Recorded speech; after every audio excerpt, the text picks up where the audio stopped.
Hello there, welcome to the Saroy channel, wherever you are in the world, and so much love to each and every one of you. How are you doing? I'm doing fabulously well, and I'm really looking forward to reading this story to you tonight, so I do hope you're well, and I also hope you're going to get that lovely drink, whatever it is that you enjoy refreshing yourself with, whether it's something cool or something very warm, because I've got a fabulous story for you tonight. But before we get started, don't forget to subscribe to the channel, click the notification bell and the thumbs up, and let's get started with tonight's story. Dear Sarah, and all your lovely listeners, he was a monster of the humankind. His name was Wallace Keith. The trouble was that on the surface he looked halfway decent, but appearances can be deceptively misleading, as some of the world's most fearsome human predators have come wrapped up in the most benign packaging. In truth, he wasn't bad looking, quite attractive really, in a boyish kind of way, I suppose. He was about 6 foot tall, athletic looking, and very strong, with bright hazel eyes, a smooth olive complexion, and a full head of wavy dark hair. The trouble was, hidden behind his irreproachable, unassuming veneer that seemed so harmless and benign on the surface, was a very livid man, whose blood was boiling away angrily, like the lava from the molten rock of a volcano that could potentially overflow in any given moment, or erupt, causing devastation in its wake, rather like a time bomb just waiting for that perfect moment to explode. Such was the rising level of pugnacious wrath that was building up inside him furiously, for this man despised most people. It was ironic that he'd been brought up by decent, regular parents who had enveloped him with love, encouraged him, been his greatest cheerleaders in life, but he had never thrived nor flourished under their care at home, or even in the school environment. It would seem his own parents recognised that their son was inadequate, realising that he was socially disconnected, dysfunctional, detached, which would invariably impact his entire life very negatively. Over the years he had become like a reclusive hermit, whirling away the long lonely hours of the day in his bedroom, listening to music, or spent at the shooting range where he never tired of hitting targets, or at home punching the life out of his boxing bag, often attaching to the bag the face of someone he really despised, so that he could seriously enjoy punching their lights out. For he had no friends, nor did he desire them either. Over the years his record of dating women had not been at all successful, as he became so tongue-tied, he didn't know how to string 2 words together. When women interacted with him on blind dates or cumbersome social situations, the strained, tense silence was deafening. Indeed, it would become so overwhelming, awkward and discomforting that the lady in question would desperately look for an excuse to leave. If he did manage to say something, the words came out all wrong, and would always appear offensive. He told a woman once her eyes were the colour of mud, while another woman was told she ate a lot, which was why she was so cuddly. She believed he was calling her fat, when he really considered her voluptuous, but it all came out wrong. It would seem that his bashful reticence, emotional repression, and crippling shyness was further compounded by a disabling sense of inadequacy, further heightened by a low self-esteem, that ate away at his confidence like a worm in an apple from the inside out. How he resented, despised men who had the gift of the gab, who knew how to wrap women around their little fingers, to charm them, seduce them so seamlessly, for he longed to have a female companion for himself.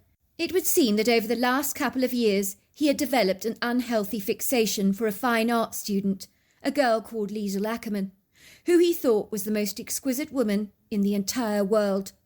The first time he laid eyes on her was in a cafe in Banff, when she was having coffee with friends. He hadn't been able to stop staring at her, especially after she threw back her gloriously gleaming mane of long dark hair and burst out laughing. She was so confident, self-assured, joyful, everything he was not. In that moment an insatiable love was born, as swiftly as the spark from a match, and before long in his mind's eye he had developed an intimate romantic relationship with this woman. In a trice he had found out absolutely everything about the unsuspecting student. It really was amazing what you could find out about someone if you were interested in them enough. There was not much he didn't know about Liesl Ackerman. The woman lived in his head daily, occupying every passing thought in his mind.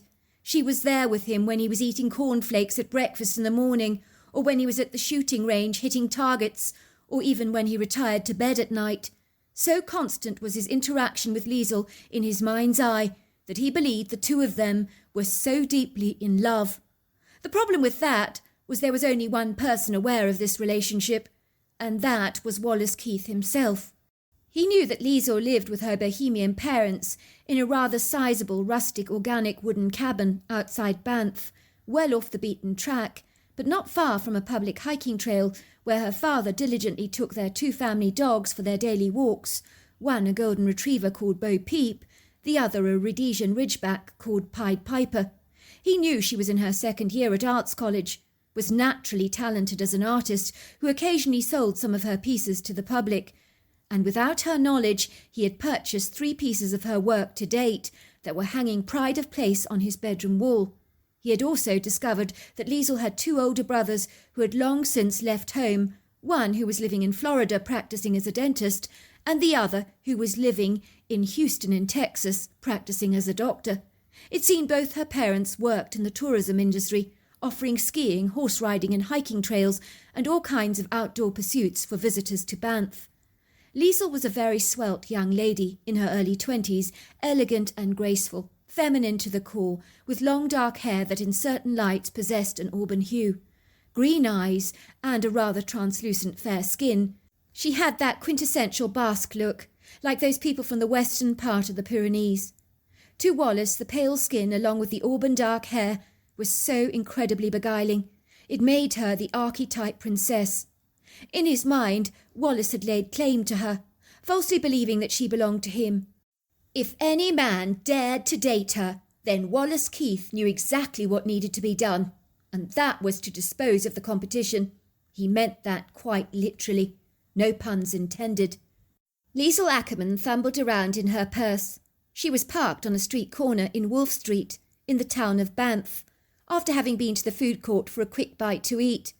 She had spent the entire morning at the Arts College, painting in Picasso Cubanistic style. She was thrilled with her dramatic self-portrait, with its contrasting colourful, cool and warm colour themes, portrayed in a series of cubes, along with the interesting Picasso eye, mouth and nose influences to the portrait. It was an exquisitely beautiful summer's day, in this beguiling Canadian resort town, which was graced with flowering hanging baskets containing blue and purple lobelia, along with pink and red hanging geraniums that hung outside the shops rather beautifully. Even the middle of the roads were embellished by large square containers overflowing with colourful blooms. Liesl never grew tired of Banff, not with the striking rustic architecture that embodied the heart of this thriving, enchanting vintage town, nor did she lose her passion for the interesting shops, cafes and beguiling majestic views of the mountains swathed in white snow. With an artist's eyes, she truly appreciated beauty, so living in this part of the world meant that she could wallow in its resplendence, rather like soaking in a luxurious bubble bath. Oh, damn, she thought, as she began searching frantically in her purse to try and find her car keys. I know they're in here, but try as she might, she couldn't find them anywhere. Her eyes skimmed the driver's side window. Oh, there they were. She sighed. She could see them on the passenger seat of her white Honda SUV. She had only gone and locked her keys in the car. How could she be so crazy? It was typical of her, she thought angrily.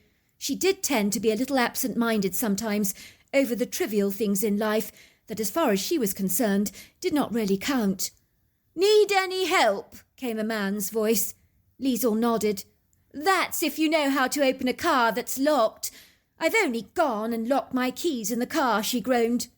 The man grinned, flashing Liesl a broad smile of perfectly white teeth. Not to worry. I think I might be able to help you there, he said, pulling out a stray key from the pocket of his khaki pants. For a second, the man appeared to be scratching, fiddling and struggling with Liesl's lock, using a key that clearly didn't fit.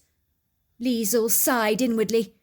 Did this gallant stranger have a clue what he was doing, she wondered. Somehow she doubted it.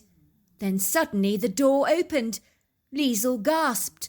The man laughed. Ha ha ha. You're not a car thief, are you? Asked Liesl teasingly. How the heck did you manage that? I don't really know how to thank you. Well, there is a way you can thank me, he said rather presumptuously. How about a cup of coffee in town? I would really appreciate the good company. Well, it'll have to be very quick, said Liesl. I am rather pressed for time. You know, I've got 101 things I need to do. Before long, Liesl was seated at the table, at a very elegant coffee bar, where the pretty sunlight streamed over the eclectic, quaint furnishings, as they were both being served large cups of cappuccino, piled high with snowy peaks of voluptuous foamy froth. Are you two married? Asked the waitress impertinently. You make such a great couple. You're rather cute together, actually. Liesl flushed with embarrassment, her skin growing pink. No, we're not married. Actually, we've only just met. Really? Well, you look great together, chuckled the waitress. If you do get married, don't forget to invite me to the wedding. Would you like any cake with your cappuccinos, by the way? We do have the most delicious apple pie with cream. It's to die for. Well, go on then, said Liesl. If you're having one as well, I will too. The man nodded. Two it is, he chuckled. Liesl studied the rugged-looking man that was sitting opposite her. He was called George Huggett, with a full head of straw-coloured hair, bright blue eyes, and really quite the charmer, with an excellent sense of humour, she thought. Before long the day melted away as fast as butter in a microwave. It had flowed seamlessly, with much chatter, lots and lots of laughter. Coffee had somehow morphed into a snack. Then dinner, which was washed down with some quality Sauvignon Blanc. She didn't recall a time when she had laughed so much, to such an extent that her belly was aching. It hurt that much. Do you know that man? Said George, his eyes rolling indirectly towards the stranger sitting at the table opposite them in the Italian restaurant. He was drinking coffee. I swear that man has been giving me the evil eye all evening. He hasn't stopped glaring at me. He reminds me of an angry Rottweiler. I can't imagine what his problem is with me. Liesl glanced over her shoulders to regard the solitary man seated opposite them. His face suddenly lit up like a Christmas tree when Liesl looked in his direction. He flashed her a very rare smile. Liesl shuddered in disgust. Something about that man made her skin crawl. She regarded George with a befuddled expression upon her face, shrugging her shoulders in a nonchalant way, while her forehead broke out in a series of furrows. Not him again, she whispered. Wherever I go, I tend to see him. It can't be a coincidence that he's always around, can it? She said, sounding a tad troubled about it. I have no idea who he is, but I'm going to begin to take it personally if I keep seeing him loitering around me like a bad smell all the time. Well, if looks could kill, I'm a dead man. If I may be so bold, could we do this again? I've heartily enjoyed your effervescent company today. I can't remember a time when I enjoyed myself as much as this. Well, that would be very nice. I've also had a fabulous time, but just so you know, I'm not actually looking for a relationship of any kind. But I do enjoy going out for a good time. Do you mind me asking you, have you got a boyfriend? Asked George, his face registering disappointment, his eyes almost losing their spark. No, I don't have a boyfriend, but I'm so busy at the moment. I'm involved in some art projects, you see, that are consuming all my time. I'm preparing for an exhibition of my work with some of the other art students on our course. Of course, I'm open to going out for a good laugh on occasion for a bit of fun, if you're game for that as well. Good. Well, then that's settled, said George, handing her his business card. Give me a call. Will do so, she said, smiling. Once again, thanks so much for helping me out with the car. You've no idea how much I appreciate it. Any time. As George walked away from the coffee bar, all he could think about was the beautiful girl he'd just met. What a bit of luck, he mused to himself, that he'd learnt how to remove a key from a locked car. Something his brother had taught him as a party trick. He recalled the young girl's startled expression when he'd opened her door. He grinned to himself. His heart had almost twisted in a knot when she'd suggested she didn't want a relationship. But the good news, it turned out, she was actually young, free and single. He knew that she could be persuaded to change her mind about her relationship status. That wouldn't be too difficult. Besides, he liked women that presented a challenge. It was a long time since he'd met someone that just got his dry sense of humour like she clearly did. She was interesting, fun, and very easy on the eye. What more could he want in a woman? She was perfect, he thought, perfect for him. He quickly popped into the gents to relieve himself before he made his quick journey home, where he lived in a cottage on his family's farm outside Banff. All of a sudden, large hands seized him, thrusting his body violently against the wall, holding him down with a brute force. Then a fist ploughed into his face again and again, plunging into the soft tissues of his skin with a vengeful, savage spite. He felt disorientated, dizzy, confused, giddy. If he hadn't had that glass of wine, he might have been able to fight back a little better. He put up virtually no resistance. Once again he was being walloped in the face, in the left eye, above the mouth and nose. Bloody hell, that did hurt. He could barely open his eyes as he felt his eyeball was on fire. The man pulled out a long, thin knife, holding it up against his neck. What the heck was happening? Was he being robbed, he wondered? He could taste the salty, metallic taste of his blood rushing down his nose, into his mouth. He could barely see through his left eye. It was throbbing violently. "Take it," said George, referring to his wallet. "It's in the back pocket of my pants. Take it, and stop hitting me. I'm not fighting back." Had things got so bad in Banff that in a gentleman's toilet he was being held up at knife point for his cash? What was the world coming to, he wondered. "I don't want your money," snapped the man. "You stay away from Liesl Ackerman. Do you get it? Or you're a dead man. Do you get it?" George nodded his head. The man sighed with relief, finally releasing his hold on George and replacing his knife in the sheath on his belt. He glared defiantly at George through belligerent hazel eyes and pointed a warning finger at him. "You leave Liesl Ackerman alone. Next time you're a dead man. You hear that, dead? Liesl's my girl. She's mine. Get that?" Then he was gone, vanishing from the men's room. "What was all that about?" said a man coming out from one of the toilet cubicles. "Bloody hell! You've been beaten up to a pulp, bro. Are you sure you're all right? Do you want me to call the police or an ambulance for you?" "Hell no, bro. Thanks for the thought, though, but I'll be fine." "If you're sure, bro. From where I'm standing, you look very badly beaten up. That dude that did this to you, he wants locking up, believe me." For a moment George stood there, feeling ever so disorientated, confused. What the hell, he thought. No one had beaten him up over a woman before. He studied himself critically in the mirror, barely recognising the horrific face that was staring back at him, bespeckled with blood, patches of purple, yellow and blue, the inevitable signs of bruising. He turned on the warm water faucet, cupping his stinging, throbbing skin with blasts of warm water, washing away the red stains. He noticed his swollen eye was darkening by the second, closing like a clam in a shell, so much so that he could barely see through it, as the huge swelling was now inflating his whole eye socket. In the morning he was in no doubt he would have a black eye. He looked like a total and utter train smash. As George reflected over what had just transpired, a light went on in his mind, rather like the beacon in a lighthouse. He had recognised that man that had beaten him to a pulp. That was the dude that had been giving him the evil eye in the restaurant. It was clear to him that this stranger had an obsession over Liesl Ackerman, but why, he had no idea.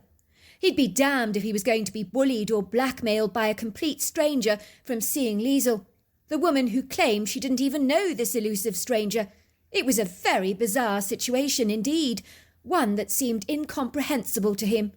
If Liesl didn't know this stranger, how was it possible he knew so much about her, including her name? Wallace Keith was beginning to realise that George Huggett was not paying any attention to any of his dire warnings. He was like that perennial fly that wasn't going anywhere, one that he wanted to swat to eliminate permanently. The man was buzzing around Liesel like a bee to a can of soda.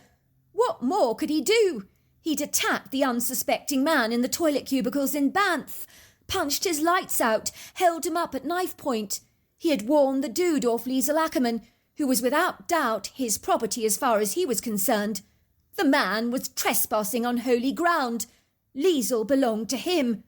Things were getting seriously out of hand, as the man had seen Liesel 3 more times since that episode, willfully denying his warnings. Now he knew that action had to be taken, especially after he had the audacity to kiss Liesel on the cheeks after their most recent dinner date. Things were getting way too steamy for him. How dare he? Who did he think he was? Wallace could feel the rage burning up inside of him like an out-of-control wildfire. No one disrespects me like this, he thought fiercely. No one. George is going to pay big time for his transgressions.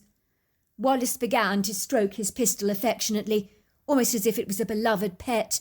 He knew what needed to be done, so his plan seamlessly rolled into action. In the town centre, he had purchased a cell phone. He took it out of its packaging. It was one of those cheap things. Finally, he began typing a message to George, posing as Liesel. He hoped the dim man would not suspect a single thing, believing that Liesel had sent him the text, if all went according to his masterful, cunning schedule. He would make certain by tomorrow evening the problem of George Huggett would be put to rest for good. George looked up at his cell phone. It was lighting up. It made that beeping sound. Someone had sent him a message.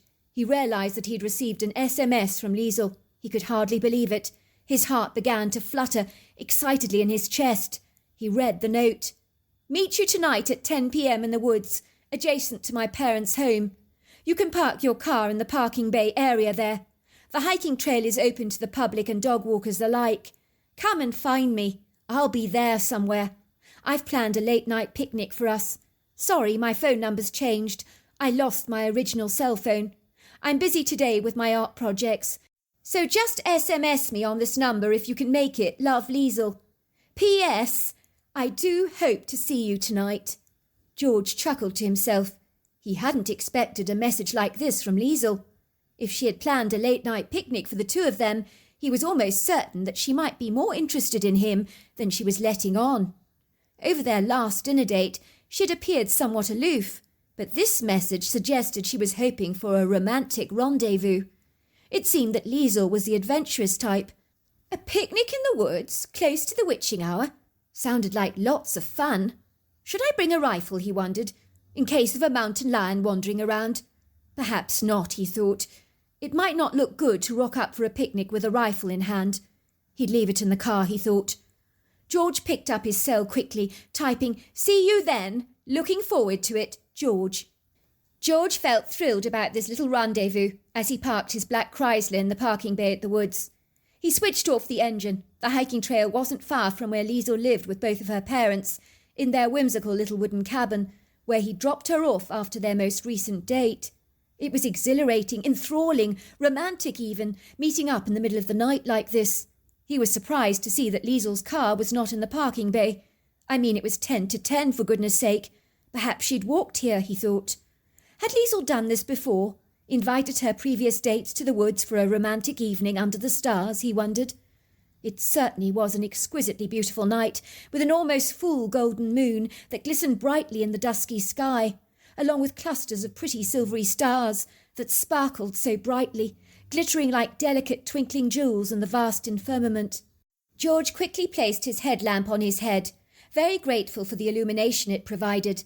He then trekked a little awkwardly up the rugged, precipitous hiking trail into the depths of the woods, armed with a pretty bouquet of over a dozen red roses, a bottle of French champagne, and chocolate truffles. He did have reservations about bringing gifts, as he didn't want to scare Liesel away with the effusive romantic gestures, which might make him appear too keen, but then again, it would be awfully rude to turn up empty-handed, he thought. Now he had to find Liesel, but where was she, he wondered. He was sure she had erected a tent somewhere, over a pretty clearing with a fire pit. She was possibly grilling spicy chicken wings by now. but there were no delicious barbecue smells of sizzling fat and protein wafting through the woods, which was decidedly odd, he thought. He had never been in these woods before, but on this particular occasion the triangular shapes of the logpole pines seemed almost menacing, as a gentle wind murmured through the trees, while the pine needles jiggled ever so slightly, as if these tall, dark strangers were less than pleased to see him. It was almost as if they were whispering, "Stay away! Stay away! Stay away!" For indeed that is exactly what he discerned they appeared to be saying. Normally, nothing was more serene or uplifting than being in a pine forest, with the trees playing their celestial symphonies against the moving wind.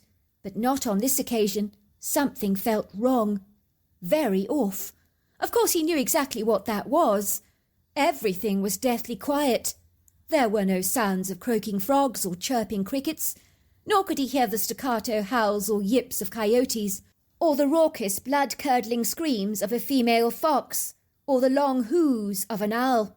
No, there were no noises at all, which was decidedly off.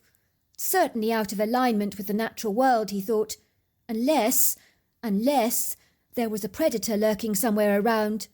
A single chill spiraled down his spine like a powerful electric shock. He began to regret that he hadn't brought his rifle with him. It was so eerily quiet in the forest, uncomfortable even. The silence appeared deafening. All he could hear were the crunching sounds of his own hardy leather boots, crushing twigs and pine needles beneath his heavy rubber soles, along with the rise and fall of his own chest, and a slight pounding vibration of his heart, suggesting that he was becoming increasingly uneasy. It was amazing how the camphorous, balsamic, citrusy smells of the pine needles were particularly strong at night, very uplifting, refreshing even, but nothing could dull the sense that something was off, really and truly off. Every part of his sensory perception was sharpened to this alarming revelation. He fumbled around in his jacket pocket for his cell phone. He would call Liesel, he thought, but he realised he'd left it on the dashboard of his car. Damn! The darkness of the forest grew increasingly hostile. He jumped out of his skin as dark, ominous shadows seemed to dance between the trees, giving him the very distinct, unsettling impression that he was being watched, or possibly even stalked. I need to get back to the car now, he told himself, to get my rifle and cell phone. He turned around to retreat from whence he'd come. He heard a distinct rustle, a movement, the sound of fast footsteps. "Liesel? Liesel? Liesel, is that you?" But there was no answer. Then he saw a dark, shadowy figure bounding towards him. He found himself staring down the barrel of a revolver into the furious, enraged eyes of the man from the men's room in Banff, whom he should have reported to the police. "Did I not tell you to leave Liesel Ackerman alone? But you wouldn't listen, would you? I told you no good would come from it. I don't know who you think you are, but Liesel doesn't even know you. She is not your woman. She is my woman. She is mine. No one touches my Liesel. Do you hear me? No one." George watched in horror. He could see that the man was intending to kill him at point-blank range. He could see his fingers slowly pulling back the trigger to fire that lethal shot. "No!" he screamed. "No!" Suddenly he threw his body weight on the man, pushing his body back onto the ground, where he fell backwards, with George now on top of him. The bullet escaped from the barrel, plunging into the earth, bounding upwards and then ricocheting into the trees in an ear-piercing boom, missing both men. "What the heck is your problem, mate?" screamed George, as the two men began to wrestle each other. Wallace finally got the upper hand, rolling over George like a lion pouncing down upon its prey. George was now suspended under his weight, while Wallace began to violently punch his face once again. He could taste the salty metallic taste of his own blood, infusing the back of his throat. All of a sudden the forest began to boom, quake, thump, as heavy footfall blasted the ground, bounding towards them. Tree branches began to snap, crack, break. while the earth seemed to shudder, shake and reverberate as this monstrous, colossal thing made its approach towards them. They could hear loud grunting and snorting. It was so terrifying that both men stopped fighting in their tracks as their fearful eyes glanced towards the strange noise that was growing louder and louder and louder as it neared them. The forest floor wobbled precariously, shaking like unstable floorboards, as if the ground was about to crack open like an egg. Then hurtling towards them was the most monstrous beast that either man had ever seen. But what in God's name was this bizarre thing? The strapping, robust, burly creature, built more powerfully than an army tank, was solid, sturdy, agile, strong. It towered at 8 foot tall, 700 pounds, 3 foot wide, with long arms that trailed below the knees, along with a pyramid-shaped head that flowed seamlessly into the shoulders. It was covered in dark, flowing black hair, blacker than the night, so black it almost emitted a bluish sheen. Its grey, leathery textured skin looked human, with a prominent brow ridge, flat nose and deep-set dark eyes that glittered with a menacing red eyeshine. It was frenetic, manic, hot under the collar, gnashing its teeth together, its ferocious eyes pinned directly onto Wallace. The creature began to roar as it swayed his head backwards and forwards like a frenzied branch in a blustering wind. It began to pound its chest with its oversized fists in a virile expression of dominance. George noticed a couple of areas of the creature's skin shone with sweat, clinging to his barrel chest, almost as if testosterone was oozing out of his pores. All of a sudden, the forest was filled with the pungent smell of rotten eggs that was so disgusting both men could feel nausea, clawing, stinging, burning the very back of their throats. In the moments when one is in a life and death situation, everything unfolds in very slow motion. What takes in reality only seconds seems to last for an entire lifetime. Wallace stood up. He began to run backwards, his eyes sweeping the forest floor for his revolver, his only hope of defence. Well, so he thought. The strange creature growled, lunging towards him, while Wallace began to scream, "No! No! Please, no! No! No!" George watched everything unfold before him, with bated breath, angst and great trepidation, his eyes growing as wide as saucers. He felt as solid as an ice statue at a lavish banquet, for it seemed that in his terror his body had seized up on him like the faulty engine on a car that just wouldn't start. His efforts to flee were stifled by a pair of uncooperative legs that crumbled, buckling beneath him from the terror, so he couldn't even raise himself off the ground. His heart thumped violently in his ears, while electric spasms shot through his body like shooting stars as sweat poured down his face in raindrops. The creature lunged towards Wallace, grabbing him with a powerful, strong grip. He was fighting back, kicking, oscillating his arms and legs in wild, frantic gestures, but to no avail. The creature held him down with one mighty hand, and then with the other he twisted Wallace's head around itself like a cork. He plucked it off like a grape from a stem. George watched in absolute amazement as the creature grunted in satisfaction at his trophy. He displayed Wallace's head on a snap branch. It stared out vacantly into the forest, the glazed eyes as lifeless as a dead fish. George was certain he would be next on the chopping block, but the creature just looked at him, glided away through the forest, and was gone from his sight. The following day a lone dog walker discovered the head of Wallace displayed on a branch, but no one ever heard anything more about this story. Anyone who did possibly thought it was an urban legend, but I knew it was true. You see, I was there. I am George. I found Wallace's diary lying in a briefcase on the forest floor, and that was when I learnt about the mind of this irrational man, who truly believed he was in a relationship with Liesel, and who seemed to hate every other living human being. I never spoke of the incident to anyone for years and years. Why, I can't honestly say. Maybe I was afraid of ridicule, of people dismissing my story out of hand, as the rantings of a lunatic. Or maybe when you have an encounter such as this, that is so deeply personal to you, you have no wish to share it with anyone. I think the latter may be true. In case you're wondering, I did manage to talk that arty student around, and today I'm glad to tell you, Liesl is now my beautiful wife. So there you are. That's my story. Wow, what a fantastic story. Until next time, goodbye and good night.